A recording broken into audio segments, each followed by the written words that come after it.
Hello everyone, सबैजनालाई स्वागत छ मेरो यो छोटो अनि मिठो मिनी ब्लगमा। आई होप सबैजना सन्चै हुनुहुन्छ आशा गरे। ल, संसारको जुनसुकै कुना, जुनसुकै क्षेत्र, जुनसुकै ठाउँबाट पनि हेर्दै हुनुहुन्छ भने आफ्नै करेसाबारीमा फलेको बोरी टिप्दैछु साथीहरू। म चाहिँ देख्न सक्नुहुन्छ यति लामो लामो बोरीहरू फलेको छ है त।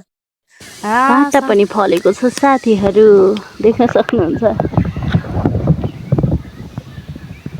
आज चाहिँ मैले सबै तरकारीहरू मिक्सिङमा पकाउँदैछु ल।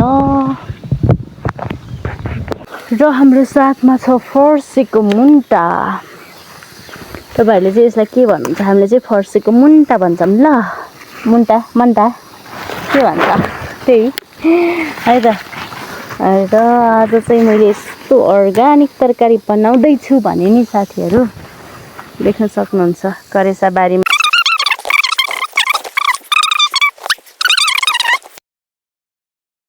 यति लामो लामो फलेको छ क्या हाम्रोमा चाहिँ बोरी। त्यति धेरै चाहिँ छैन, थोरै थोरै छ। म यसमा तेल हाल्छु।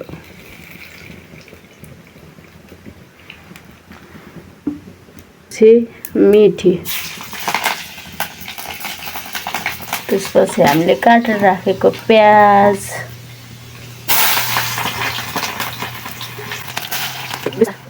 आलु,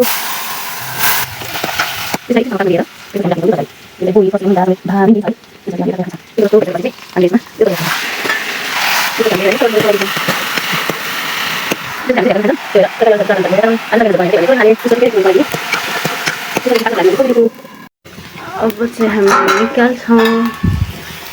त्यसपछि यतिको हुन्छ यो। अनि यसमा चाहिँ हामीले थोरै पानी राखेर फेरि यसलाई चलाउँछौँ।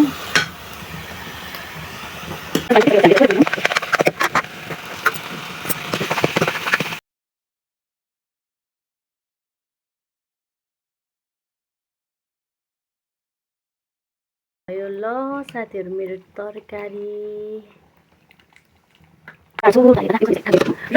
चाहिँ मैले रोटी हाल्छु साथीहरू। रोटी हाल्नको लागि मैले पिठो चाहिँ यस्तो बनाइसकेको छु साथीहरू। अब चाहिँ मैले रोटी हाल्छु।